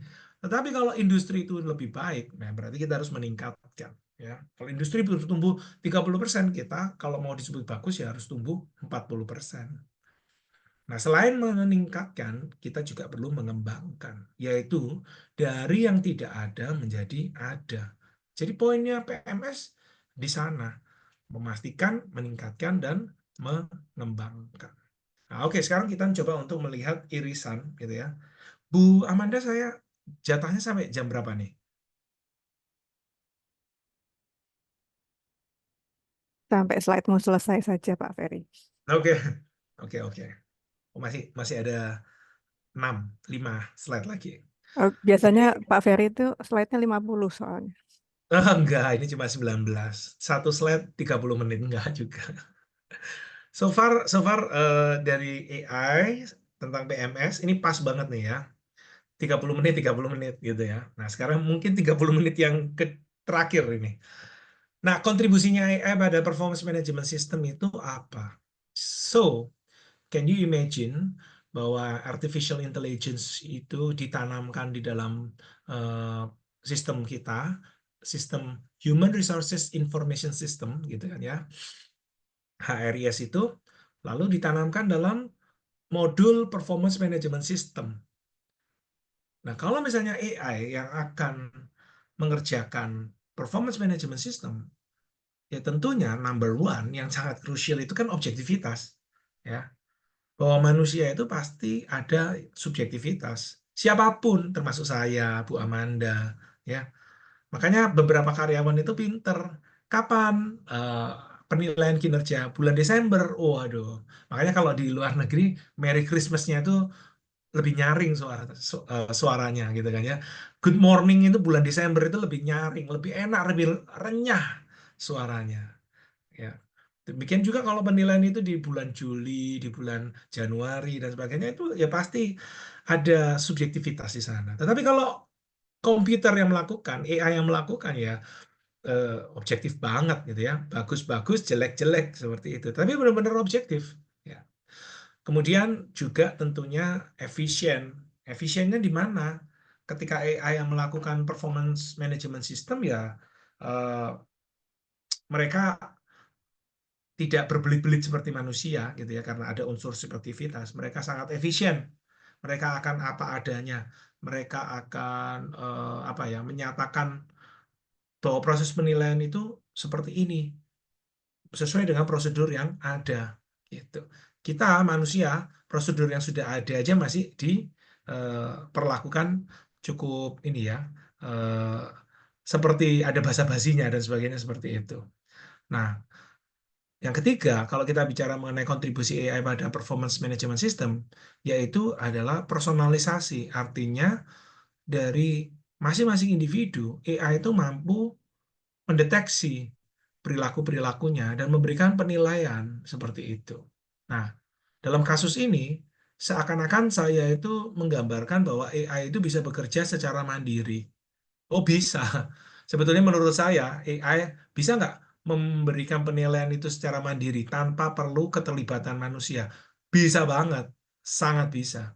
Cuman ya tidak ada, saya pikir perusahaan atau organisasi yang cukup cukup apa namanya? Cukup edan memberikan penilaian atau kemerdekaan independensi AI itu untuk mengelola performance management system. Tetap keterlibatan atasan itu menjadi penting. Ya, AI memberikan data-data kinerja kepada atasan, tetapi atasan itu tinggal yang menentukan apakah ini oke atau tidak oke. Jadi approve by atasan, approve by me itu menjadi tetap krusial. Nah, aplikasi AI pada performance management system itu bentuknya seperti apa secara praktis gitu ya. Tentu yang pertama adalah evaluasi kinerja yang otomatis atau real time itu tadi. Itu yang bisa dilakukan oleh AI. Yang mungkin beberapa atasan yang sangat rajin memberikan penilaian itu sudah tidak perlu lagi mencatat seperti malaikat itu ya. Ada buku dosa.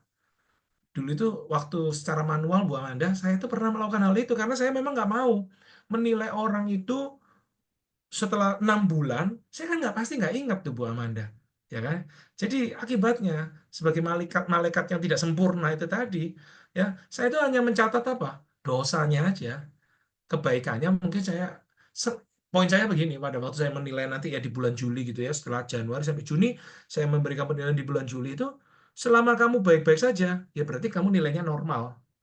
Jadi saya mencatat 2 aja. Perilaku yang ya mungkin istilahnya apa? Critical incidents gitu ya, Bu Anamanda ya. Jadi either kamu itu very successful, very good, atau very bad gitu kan ya. Kalau very good ya udah achievementmu itu yang saya tangkap. Kalau very bad ya berarti pelanggaran-pelanggaranmu yang saya tangkap. Itu sama Gimana tuh, Bu? dengan kalau dosen itu yang diingat tuh mahasiswa yang bagus banget, pintar Iya, banget, iya. apa Iya, yang paling iya, nggak iya. bisa. Betul sekali, betul sekali. Pokoknya yang paling-paling itulah yang paling bisa diingat. Nah, itu yang tidak lagi dilakukan oleh AI, gitu loh. AI itu kan lebih objektif, dia lebih real time, dia otomatis, dia bisa menilai dari waktu ke waktu seperti itu. Dibandingkan dengan kita. Nah, berarti kalau kita membayangkannya demikian, berarti data-data ini yang penting. Data kinerja itu tersuplai secara periodik kepada AI. Ya sebetulnya nggak usah AI, kepada manusia pun juga bisa. Ya cuman manusia ini kan nggak cuma ngurusi itu saja ya. Nggak ngurusin Bu Amanda juga mesti meeting tentang pengembangan kampus, pengembangan universitas, pengembangan eh, materi, kurikulum, dan sebagainya. Nggak ngeliatin mahasiswa melulu, dan sebagainya. Nah, ini yang dibantu oleh AI. Penilaiannya yang objektif, yes, definitely, selama data-data kinerja itu tersuplai secara periodik ya dan ajak continue, itu yang menjadi cukup penting. Lalu dari data-data kinerja yang ada, AI itu juga bisa memberikan rekomendasi pengembangan SDM yang sifatnya tadi yang kita sebut personalisasi itu tadi. Jadi si Ferry itu dengan data-data kinerja yang ada perlu pelatihan apa, perlu pengembangan apa, itu yang bisa diberikan oleh AI. Kemudian juga ketika misalnya contoh nih ya, oh Ferry kok nggak pernah nyampe target ini, nggak pernah ini dan sebagainya, jangan-jangan target terlalu tinggi, jangan-jangan. Atau Ferry kok gampang ya banget mencapai target. Jangan-jangan target terlalu rendah. Ini yang coba dideteksi oleh AI juga. Terus kemudian, kenapa kok target ini nggak tercapai terus dan sebagainya? Jangan-jangan orang ini beban kerjanya luar biasa. Urusan-urusan urusan-urusan rutinitasnya begitu banyak dan sebagainya sehingga dia tidak bisa mencapai KPI-nya itu tadi. Ini juga bisa dianalisis oleh AI itu tadi. Nah, cuman AI Ya, tidak mungkin bisa menganalisis semuanya ini kalau nggak ada data yang sifatnya digital. Jadi oleh sebab itu digitalisasi data kinerja itu menjadi syarat penting, syarat utama untuk AI itu bisa bekerja. Nah, this is good news gitu ya, bahwa kita itu bisa dibantu oleh teknologi sedemikian rupa. Nah, I tell you the bad news. Bad newsnya adalah dalam konteks pekerjaan yang sekarang ini, dalam konteks industri apapun dan sebagainya, human resource management itu nggak terlalu menjadi perhatian utama. Ya. Oleh sebab itu investasi di teknologi human resources management itu tidak terlalu menjadi perhatian utama top management. Akibatnya apa yang terjadi? Banyak data-data yang sifatnya manual.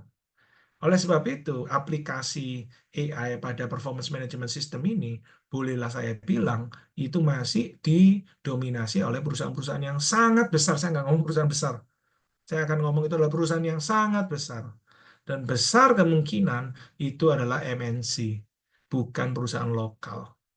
Kenapa? Karena MNC pun mereka bergerak karena dari Amerika, dari Eropa, mereka sudah menerapkan hal itu.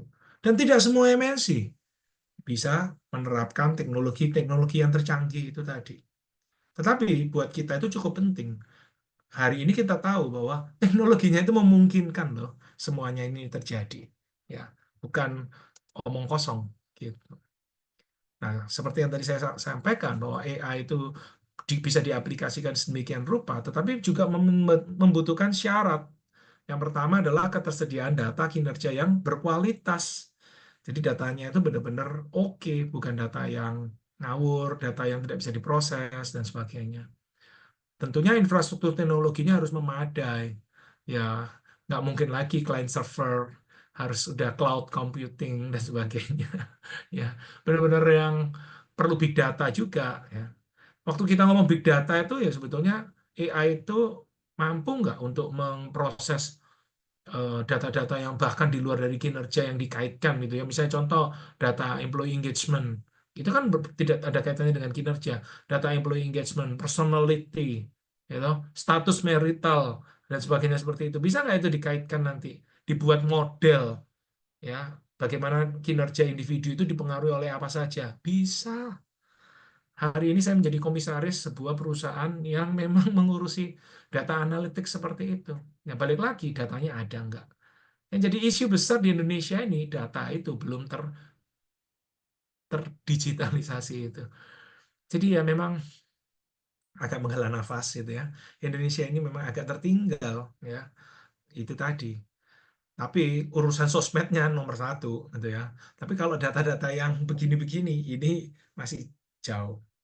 Terus kemudian juga perlu pemilihan model AI yang tepat ya. Tidak semua model AI itu tepat sesuai dengan kebutuhan kita. Jadi pilih yang oke, yang applicable buat kita.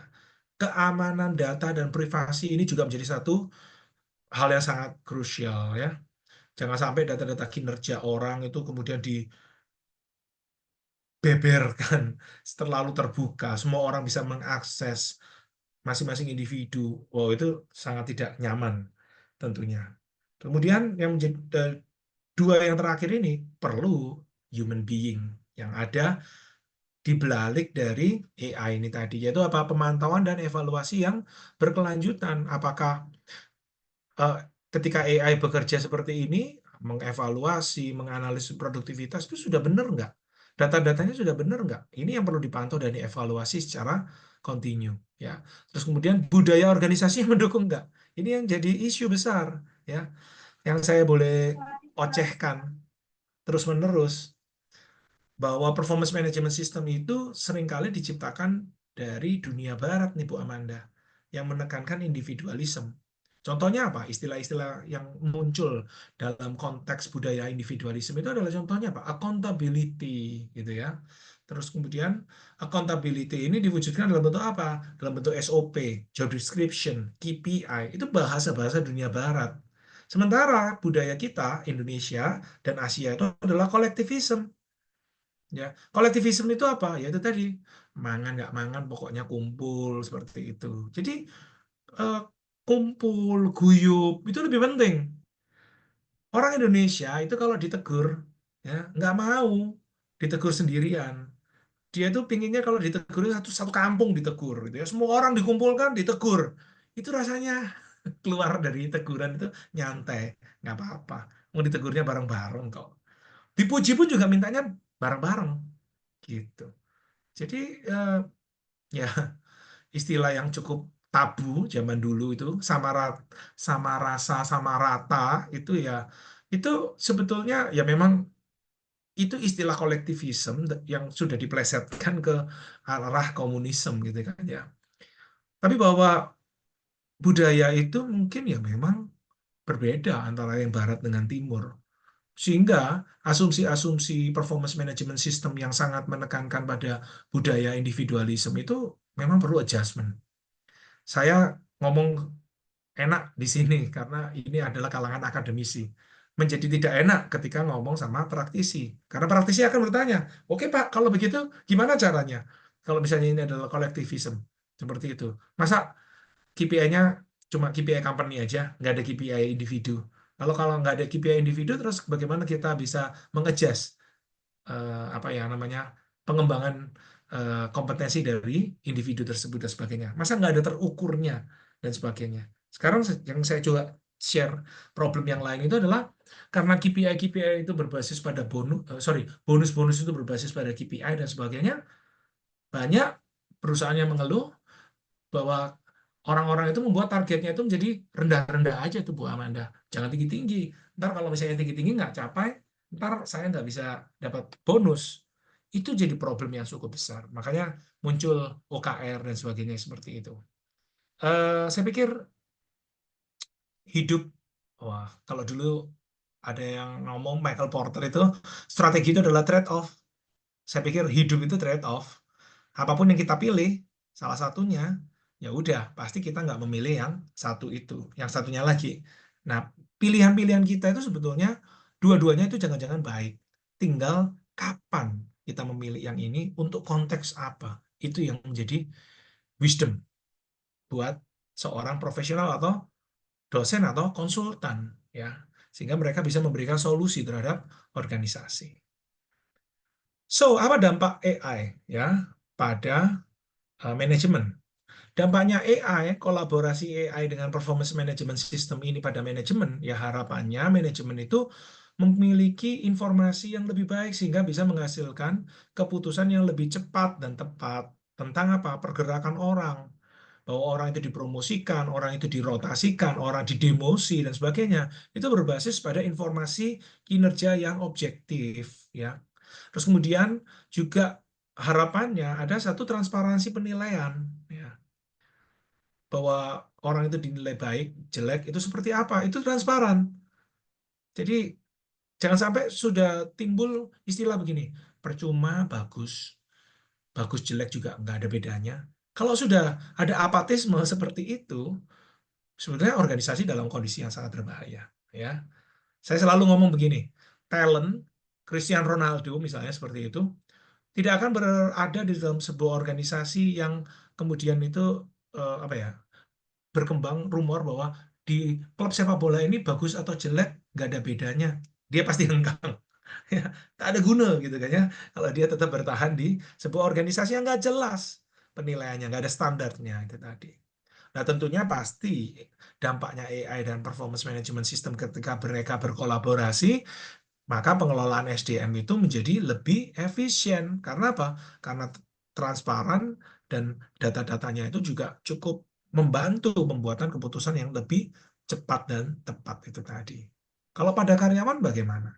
Ya, pada karyawan tentu satu, berarti data-data kinerja itu sudah memberikan bahan bakar kepada atasan, silakan memberikan umpan balik yang lebih cepat dan akurat.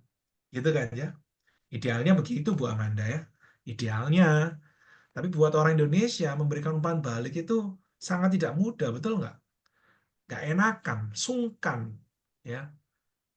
Dan itu saya pernah alami ketika saya memberikan umpan balik cukup apa adanya. Yang diberikan umpan balik nangis ternyata. Jadi sebelumnya dia nggak pernah mendapat umpan balik. Ya. Dan saya mesti harus menyampaikan fakta itu secara apa adanya begitu ya. Tapi ya memang tidak mudah. Tapi di situ saya juga belajar Bu Amanda. Karena saya masih muda waktu itu lebih eh, apa ya? Menggebu-gebu. Adik, iya menggebu-gebu. Adik-adik itu kalau ngelihat Bu Amanda hari ini tadi membuka perkuliahan itu, waduh, beda banget sama tahun 94 gitu ya, yang menggebu-gebu gitu. Lebih, wah lebih gahar, lebih galak gitu ya. Buat Amanda, saya pun juga cara penyampaiannya juga mungkin lebih kalem dibandingkan dengan dulu dan sebagainya.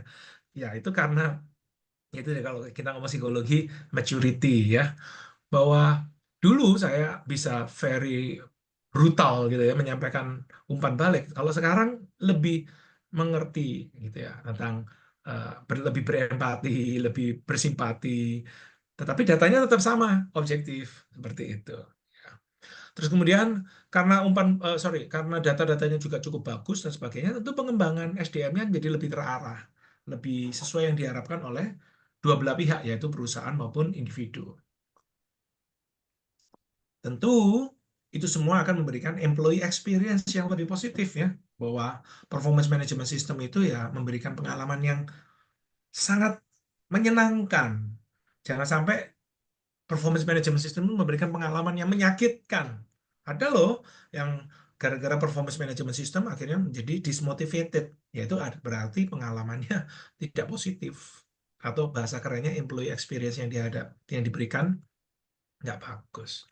Nah, oke. Sebelum saya mendapatkan pertanyaan, justru saya memberikan pertanyaan ya kepada teman-teman semua, kepada students. Jadi kalau begitu nih ya, apa yang harus dilakukan oleh manajemen? Boleh ditaruh di chat, gitu ya. Ketik-ketik aja, gitu ya. Apa yang harus dilakukan? Kalau memang situasinya seperti ini ya, apa yang harus dilakukan oleh manajemen? Silakan. Di kolom chat ada pertanyaan dari Pak Ringkar nih, Pak Ferry nih. Iya. Apa Oh iya. tantangan dari perusahaan-perusahaan di Indonesia untuk menggunakan AI di Departemen HR untuk penilaian, rekrutmen, seleksi, dan lain-lain? Secara praktis nih Pak Rikar ya, tantangannya sebenarnya eh, ini pertanyaan tantangan dari perusahaan ya, dari atau bagi nih ya. Jadi mungkin saya jawabnya begini, perusahaan Pak Ringkar ada nggak adalah Pak Ringkar? Pak Ringkar. Bagi perusahaan. Oh, beliau lagi oke meeting kayak. ya, bagi perusahaan ya. Jadi begini, perusahaan kadang-kadang kenapa kok nggak bisa mengimplementasikan teknologi terbaru gitu ya? Bisa jadi mereka tidak punya profesional HR yang mumpuni, yang bisa membantu mereka menjadi the right person behind the right system atau teknologi itu. Itu yang paling utama yang saya lihat. Jadi mereka pada akhirnya itu yang pertama ya.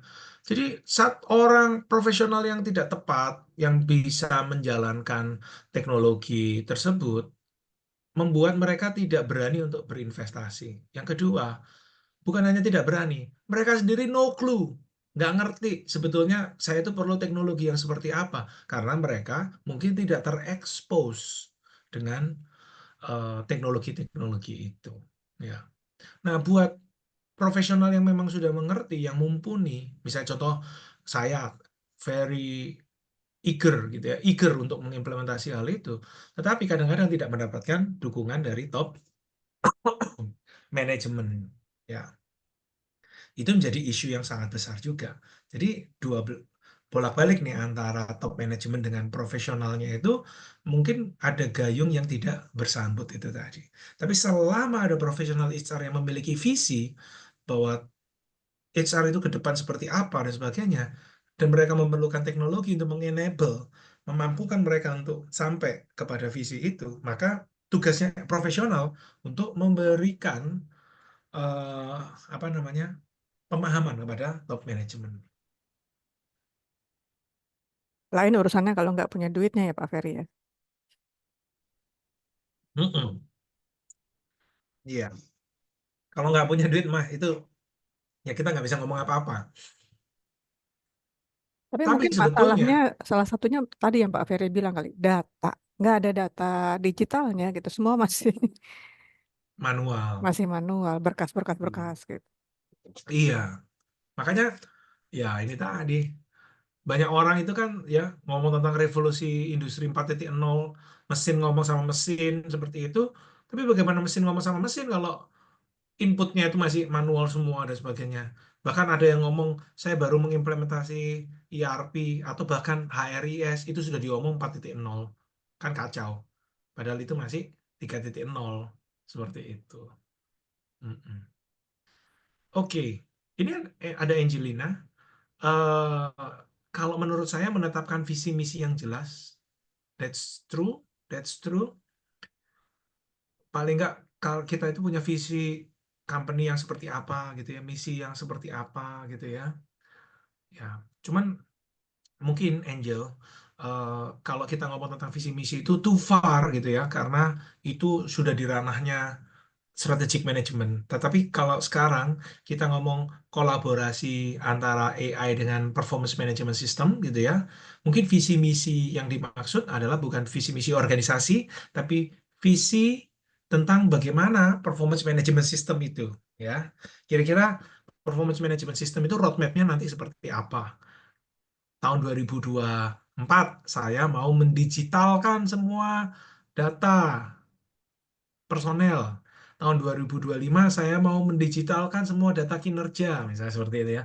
Tahun 2026 setelah semua data kinerja terdigitalisasi, sudah saatnya untuk membuat penilaian kinerja yang lebih on time, on the spot, saat itu juga, feedback saat itu juga, 2007 seperti apa, sampai 2030. Itu yang menurut saya bentuk praktis dari sebuah visi yang solid tentang performance management system. Dari Angel lagi untuk karyawan berkomitmen pada kinerja yang baik tentunya. Betul sekali. Ya, bahwa seorang karyawan ya sekarang nih ada nih kesempatan untuk data-datamu itu, kinerjamu itu sudah terrecord dengan cukup bagus dan sebagainya. Ya kamu tinggal berkomitmen, kamu konsisten untuk menghasilkan kinerja yang nantinya akan tercatat seperti itu. Ya, kalau sudah tercatat oleh AI, ya berarti tugas kita adalah mencatatkan kinerja dengan baik secara konsisten. Baik, good. Thank you Angelina. Ada lagi mungkin yang mau menyampaikan? So, apa yang harus dilakukan oleh manajemen? Apa yang harus dilakukan oleh karyawan nih? Bukan hanya sekedar yang tadi ya, yang tadi disampaikan. Ayo Tapi ada boleh lagi juga teman-teman. Atau mungkin ada yang mau bertanya. Mm-mm. Bapak Ibu dosen silakan. Oh, Bapak Ibu dosen bukannya membantu saya untuk juga menjelaskan gitu ya. Enggak, kamu dites di sini Pak Ferry. Ya, silakan. Mari kita berdiskusi. Saya mau menampilkan buku-bukumu, tapi kok kamu nggak punya gambarnya, Teh Fer? Enggak usah. Duh. Nah, oh bukan. Oke. Ikutan nanya dong Pak, masa bantuin tuh. Kamu dites Iya, di Pak. sini, Pak, kata Pak Rika. Oke, jadi biarin saya tampilin aja. Jadi kalau Pak Ferry tadi ngomong segala macam itu karena beliau sudah punya segini banyak buku mengenai macam-macam. Loh kok ini aku nggak tahu, Fer. Kamu ini kapan Oh ya, boleh, bikinnya? boleh, boleh, Mas. Ya, Nanti jadi dikirim sama Vera. nanti sama Vera dikirim. Ya, jadi yang pernah aku bantuin yang mana ya, Fer? People Lali. first kalau People First. Nih, ya. ini yang pernah saya bantuin untuk mengedit. Jadi buku-bukunya Pak Ferry. Yang PMS enggak tah? Lali aku. Managing Your Boss itu juga kayaknya. Oh, Dua buku kalau nggak salah. oke. Jadi inilah yang saya senang dari Pak Ferry karena saya bisa kutip untuk pelajaran di kelas. Iya, iya, iya. Ya, ada pertanyaan lain? Ayo, Bapak Ibu, Bu Ina mengingatkan untuk absen, silakan. Jangan lupa cek e-learning, tugas sudah di situ. Ada lagi yang mau ditanyakan? Oke, Pak Ferry, mungkin sekedar pengen tahu aja ini. Kira-kira Mhm. masih jauh atau udah deket ini AI menjadi ancaman untuk kita, baik di kantor maupun ya dimanapun konteksnya. Oh, kenapa kok disebut sebagai ancaman ya? Ya kan sekarang gitu yang kita dengarkan, ntar nggak dapat kerjaan digantikan AI gitu. Hmm. Oke, Seberapa ini jauh atau seberapa dekat atau gimana menurut Pak Ferry? iya, iya, iya. Saya pikir memang s- real, real gitu ya, bahwa saya aja ngomong kepada keponakan saya yang selama ini membantu saya untuk bikin artikel, untuk membantu saya menyusun materi dan sebagainya, bahwa saya bilang kepada dia bahwa semua yang kamu kerjakan itu sudah tergantikan oleh ChatGPT dan Gemini, dan saya sudah tidak perlu lagi orang yang membantu saya untuk membuat artikel dan sebagainya seperti itu.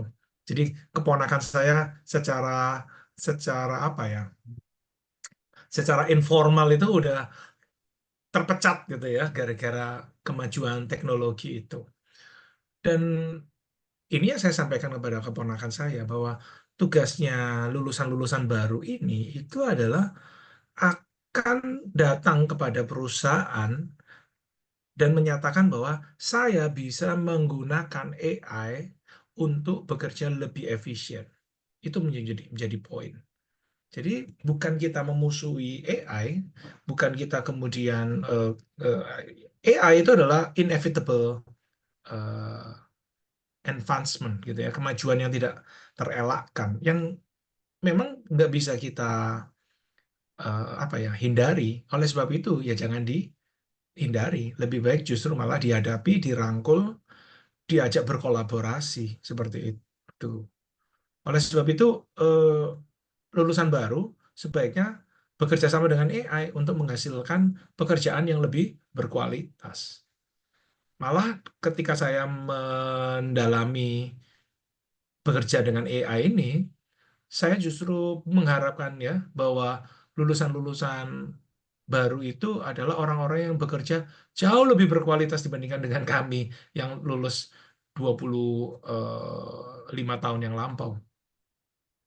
Jadi harapan saya sebetulnya dengan generasi yang baru ini adalah generasi yang bekerja jauh lebih baik daripada kami. Gitu Nah, Bu Amanda. nah ini kan mungkin teman-teman mahasiswa sekarang yang ikut di acara ini kan semester 3 ya, berarti masih bisa berapa semester lagi nih menyiapkan diri untuk lulus sekaligus menguasai AI supaya nanti menjadi eh, sebenarnya kalau sekarang masih nilai tambah, tapi mungkin ketika mereka lulus sudah bukan nilai tambah lagi ya Pak ya, tapi keharusan bahwa setiap lulusan itu memang harus menguasai AI supaya kerjanya dia lebih baik daripada yang tidak menguasai AI. Iya. Jadi bisa dibayangkan begini Bu Amanda, kalau misalnya contoh nih ya, dulu saya itu mau masuk, sorry, misalnya contoh saya terima klien gitu ya Bu Amanda ya. Misal contoh, let's say klien yang saya aja nggak ngerti, dia itu adalah perusahaan yang memperbaiki kapal Bu Amanda. Loh, kalau misalnya bikin kopi itu kan lebih gampang gitu ya. Kafe itu lebih gampang karena kita masih bisa ngelihat barangnya. Tapi kalau bikin kapal itu kan, atau bikin kapal, memperbaiki kapal itu kan bukan pemandangan sehari-hari. Misal contoh, saya mau kerja di MAP. Oh, itu kan gampang banget gitu kan ya. Zara, Starbucks, kita bisa ngelihat. Nah, kalau bikin kapal, saya nggak bisa ngelihat. Lalu saya diminta untuk memberikan workshop bagaimana cara membuat strategi, strategi manajemen nih. Nah, saya meminta bantuan sama si AI. Saya bertanya, kira-kira ya, dalam konteks politik, ekonomi, pestel, ya, coba buat analisis pestel terhadap industri galangan kapal. Itu langsung dijembrengin begitu. Poinnya saya adalah, apakah itu bisa dipercaya? Ya, percaya aja 50%. Kalau mau mendalami lebih lanjut, silakan membuka jurnal, gitu kan ya, dapetin informasi-informasi yang lebih valid, gitu. Tetapi dari informasi yang cuma half truth itu tadi, ya minimal lebih baik daripada saya nggak ngerti apa-apa kan begitu. Nah, oleh sebab itu, coba kalau seandainya saya ketemu dengan fresh graduate, walaupun walaupun dia tidak pernah bertemu dengan industri apa itu, kami yang bekerja sama dengan AI, lalu kemudian dia bisa memberikan informasi-informasi yang cukup penting sebelum saya ketemu sama klien dan sebagainya. Sebetulnya kan justru itu yang kita harapkan. Bukan berarti fresh graduate itu sekarang itu hijau. Enggak. Sekarang itu fresh graduate itu saya nggak pernah menganggap mereka itu adalah hijau. Tetapi ketika saya ketemu sama fresh graduate yang menganggap dirinya hijau, ya udah habis, ya lewat udah.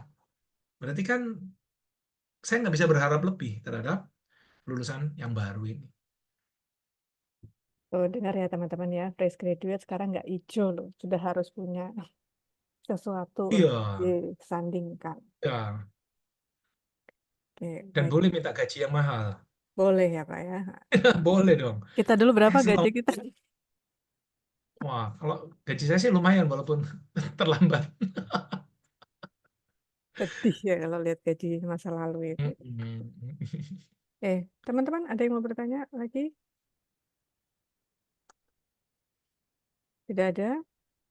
Baik, Bu Ina, Pak Ringkat, Pak Ade, apakah ada yang mau disampaikan? Saya oke, Bu. Sudah, Bu. Aman, Bu. Lanjut, Bu. Oke, Bu. Ini paling enak ini, aman Bu, ini melemparkan kepada saya untuk Mm-mm. ya. Oke, baiklah. Jadi penutupnya, kesimpulannya ini, kalau saya lihat dari paparannya Pak Ferry, ya memang beliau itu begitulah cara ngajarnya, cara cara presentasinya dari dulu ya rame gitu kan. Dan itu yang membuat saya senang karena menurut saya lebih masuk gitu ya dengan cara mengajar yang seperti itu. Nah, intinya adalah AI itu memang berkembang ya, tapi mungkin manusia juga bukan sesuatu yang statis ya. Jadi kalau AI berkembang, mestinya manusia juga ikut berkembang dalam konteks apapun.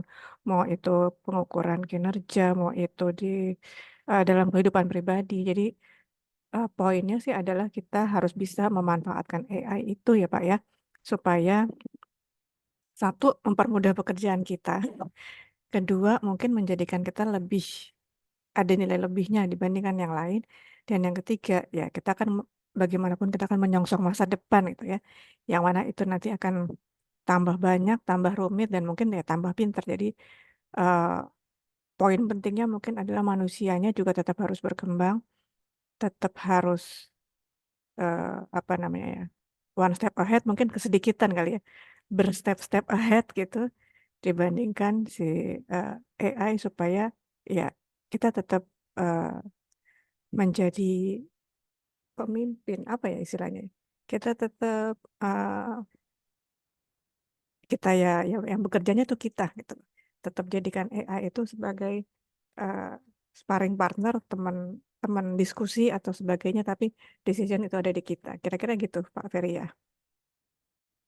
Siap. Oke terkait dengan HR jadi semoga apa yang disampaikan Pak Ferry ini nanti bisa menjadi apa ya pembuka wawasan saya sih selalu mengatakan bahwa kita dosen dan para narasumber ini kayak bukakan pintu aja gitu. Iya. Bukakan pintu supaya nanti teman-teman bisa loncat keluar, terbang atau apa, terserah. Tapi kita bukakan pintunya supaya Anda punya wawasan yang lebih dan bisa Iya, mencari-cari, menggali-gali apa lagi yang bisa dilakukan. Jadi jangan betul. berhenti hanya dengan presentasinya apa paparannya Pak Ferry, tapi terus Iya. uh, gali kemampuan Anda, pengetahuan yang lainnya lagi sehingga lebih eh, hebat lagi untuk ke depannya. Kira-kira begitu. Baik, kalau tidak ada pertanyaan, mungkin eh, dan tepat 2 jam juga ini Pak Ferry kita ajak untuk Oh ya, mengoceh di sini. Dikit lagi, mungkin sebelum ditutup kita foto bersama dulu ya. Boleh dibuka dulu eh, kameranya.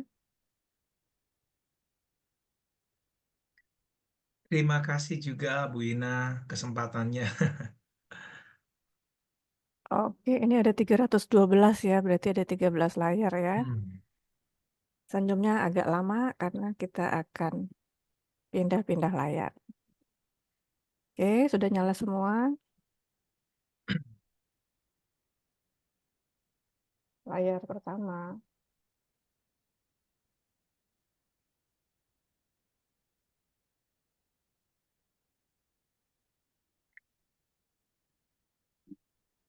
Oke, layar kedua.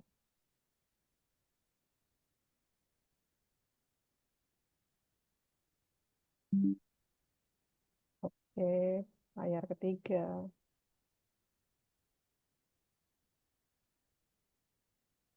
Bentar kok tiba-tiba ada yang muncul chatnya. Layar ketiga.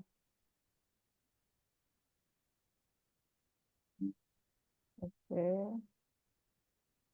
layar keempat.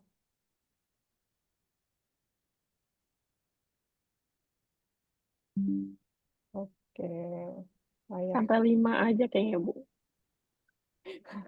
ntar yang belakang Sisanya protes. kotak-kotak doang. Coba kita lihat ya. Kalau kotak-kotak nggak usah difoto. Layar kelima.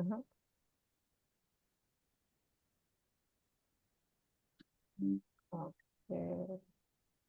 Layar ke-6 kotak, betul. Nggak usah difoto. 7 kotak. Baiklah. Hanya sampai 5 saja. Oke. Oke, kita balik ke layar pertama. Oke, baik. Demikian acara guest lecture hari ini.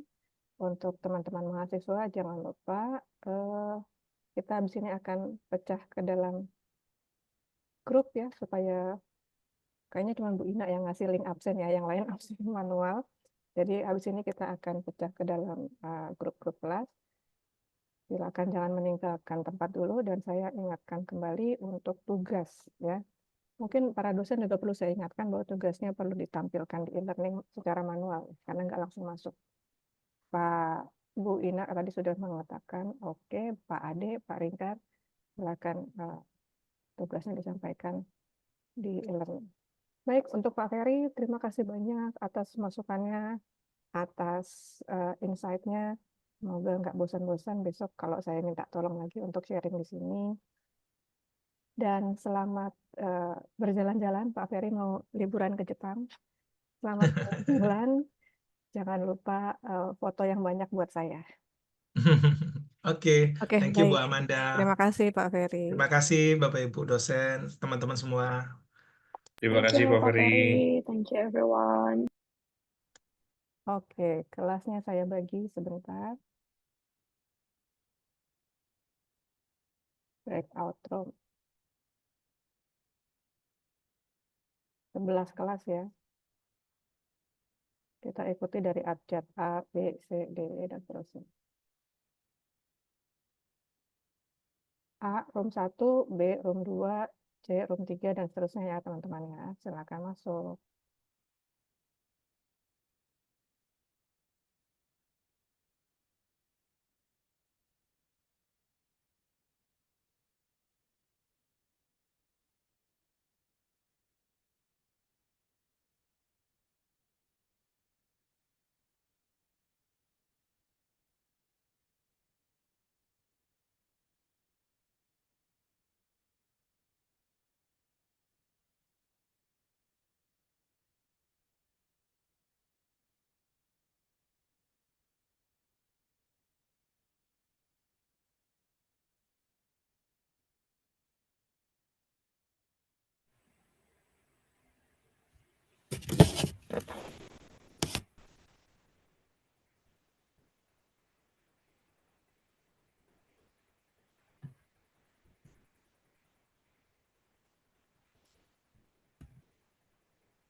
Oke, kelas I ini ya.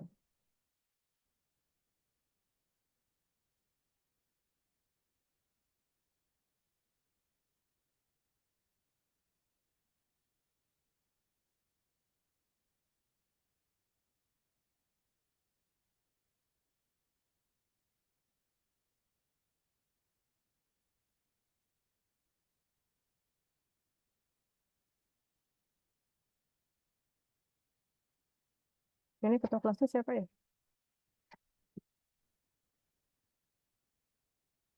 Eh, kelas I siapa sih? Kenny ya? Kenny mana? Iya Bu, Kenero. Eh,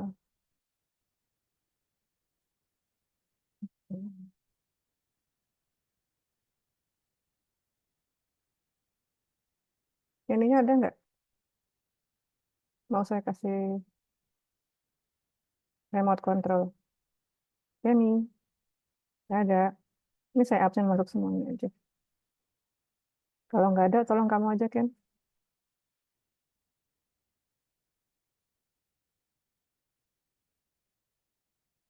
Ken, tolong. Bisa.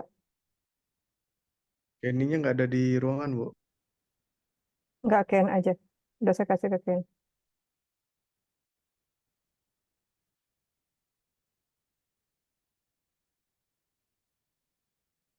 Ken, bisa nggak verifikasi?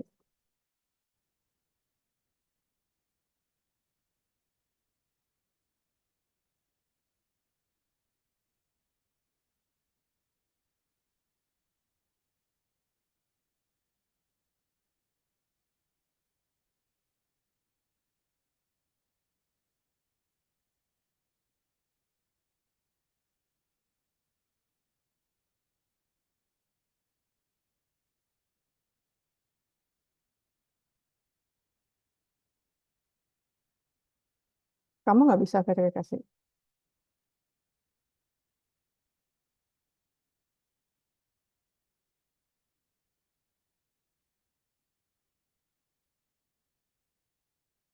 Oke.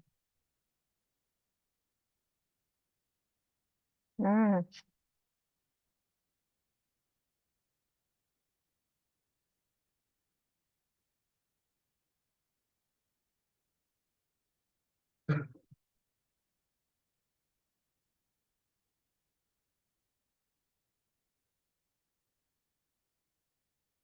jangan lupa tugasnya di e-learning ya.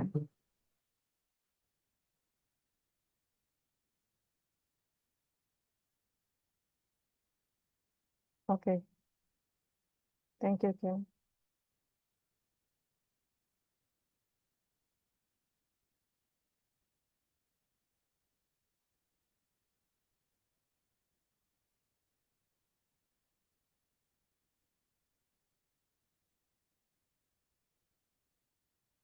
Oke ya, kelas ini sudah selesai, sudah boleh meninggalkan Zoom.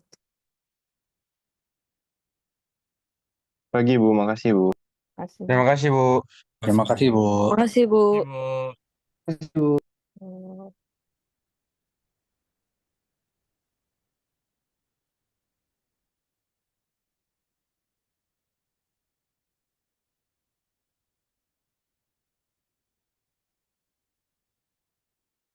Oke, kelas K ya. Oke, sebentar.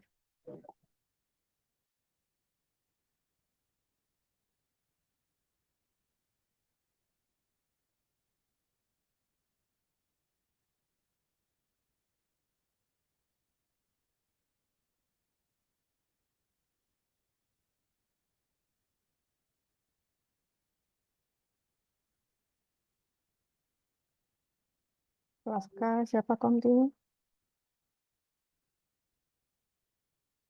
Lupa saya. Kelas K kontinu siapa?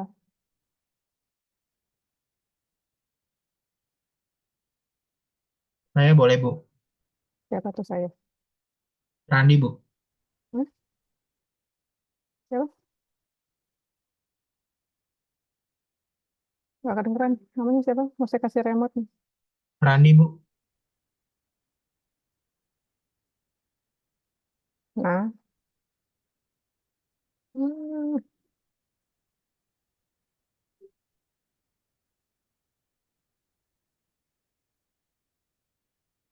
siapa namanya? Oh, Randi. Iya, Randi, Bu. Ya, ini tadi sih. Nih, oke, silakan. Ya. Ini saya absen masuk semua ya.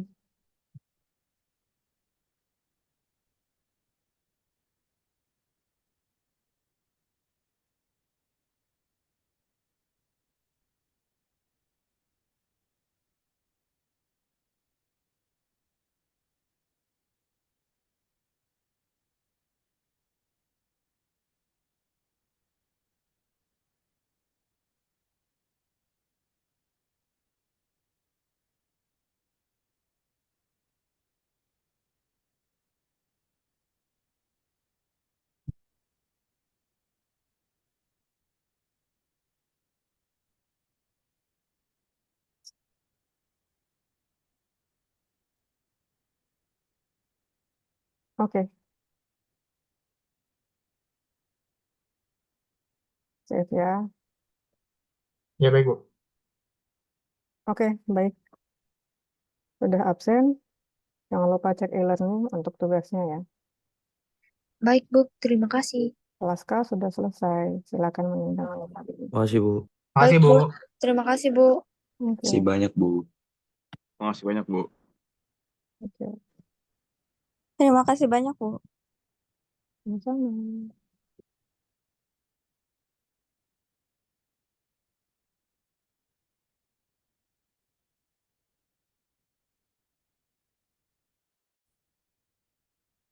Ini kelas A ya? Udah masuk dosennya? Halo, Belum, Bu. belum. Siapa sih? Pak Ringkat, Pak Ade, Pak Ringkar. Pak Ringkat. Saya tanya.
Oke, nanti saya kabarin ya.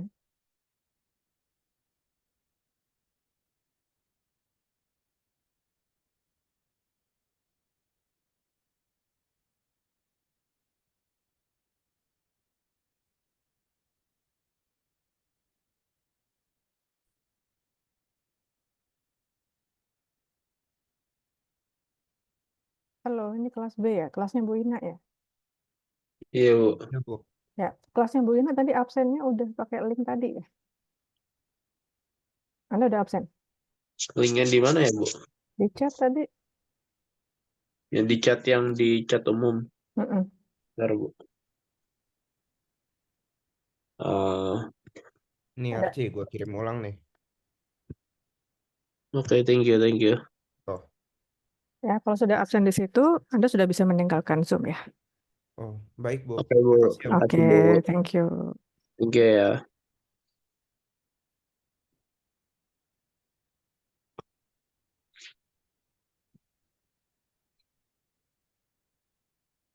Makasih, Bu. Bye, Bu. Ya, thank you.